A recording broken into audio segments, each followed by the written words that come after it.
آل محمد کی طہارت کا ارادہ کیا اور رسول نے یہ آیت پڑھ کر کہا بار الہ یہ میری اہل بیت ہیں، ان سے رجس کو دور رکھ۔ یعنی ثابت ہوا کہ کل عالمین میں جہاں بھی تطہیر، طاہرہ یا طہورہ کی بات ہوگی اور جس شے کے لیے بھی یہ لفظ استعمال ہوگا اس کا تعلق نور اول کی طینت تطہیر کی علت اولا سے ہے، اور وہ پاک پانی جو آسمان سے نازل ہوا ہے اس کی خاصیت یہ ہے کہ اللہ تعالیٰ اس کے ذریعے مردہ کو زندہ کرتا ہے۔ اس حیات بخش پانی کے اندر اس طہارت کا آنا ثابت کرتا ہے کہ یہ اسی نور اول سے خلق ہوا ہے، اور اللہ نے قرآن میں اسی لیے فرمایا کہ ہم نے ہر شے کو پانی سے زندہ کیا ہے۔ اس آیت مبارکہ میں کچھ نکات درج ذیل ہیں۔ اول، رحمت الہی سے قبل ہواؤں کو خوشخبری بنا کر بھیجا۔ دوئم، آسمان سے پانی کو نازل کیا۔ اب اس ماں کی حقیقت کیا ہے؟ سوئم، اس پانی سے مردہ شہروں کو زندہ کیا۔ آیت تطہیر کی روشنی میں ہم طہارت کے معنی جانتے ہیں۔ طہورہ، طہارت، پاک ہونا، طہرہ اس کا معنی ہے پاک کرنا۔ طاہر البطن وہ ہے کہ جس کا باطن اللہ وسواس سے محفوظ رکھے۔ طاہر الظاہر وہ ہے کہ جسے اللہ گناہ کرنے سے محفوظ رکھے۔ اس معنی کی روشنی میں یہ بات واضح ہے کہ شیطان جن کے باطن تک رسائی کر پاتا ہے یا وسواس میں مبتلا رکھتا ہے وہ لوگ مقام عصمت پر کسی طور بھی شامل نہیں ہوتے، بلکہ وہ اپنی پوری زندگی میں کسی بھی حالت میں، خواہ مصائب یا تنگی یا فقیری یا غیظ و غضب میں، جہاں اللہ کی رضا میں گمراہ ہونے کا خدشہ موجود ہو، وہ بشر کبیرہ و صغیرہ گناہوں میں آلودہ رہ سکتا ہے۔ اسی لیے پورے عرب میں رسول کریم اور ان کے اہل بیت کے علاوہ کوئی بھی عصمت و طہارت و تقویٰ کے اعلیٰ مرتبے پر فائز نہ تھا، صرف وہی تھے کہ جن کا تعلق نور اول کی حقیقت اصلیہ سے تھا۔ اسی لیے بعد از رسول صلی اللہ علیہ وآلہ وسلم امیر کائنات علیہ السلام نور مصطفیٰ سے اتحاد کلی رکھتے ہیں۔ یہ اتحاد ناقابل تقسیم و ماورائے حقیقت لاہوتی ہے۔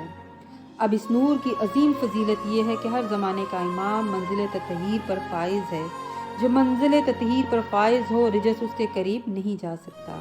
یہ کیوں کر ممکن ہے کہ صاحب رجس نجاست ظاہری اور باطنی جس میں گمراہی پائی جائے وہ مشرک، کافر، منافق جو دائرہ زلال میں شامل ہیں، جن کو مرض ضلالت کی وجہ سے ابلیس نار جہنم تک لے آیا ہو، وہ کیسے اس پاک شراب کو پینے کے اہل ہیں کہ جس کے اندر لفظ طہورہ کی وجہ سے لمس نورانیہ کو، جو تینوں ارکان کو پاک کرنے کی اہلیت رکھتا ہے، کیونکہ لفظ تطہیر باب تفضیل کا مصدر ہے، وہ کسی شے کو فعل میں لانے کی بجائے اس کے اعلان کا اظہار کرتا ہے۔ تکبیر کے معنی اللہ کو بڑا بنانا نہیں، کیونکہ وہ اپنی کبریائی میں ہمیشہ سے اکبر ہے، بلکہ یہاں پر اس کی کبریائی کا اعلان کرنا مقصود ہے۔ اسی طرح تقدیس کے معنی اللہ کو قدوس بنانا نہیں، بلکہ اس کی قدوسیت کا اعلان کرنا ہے۔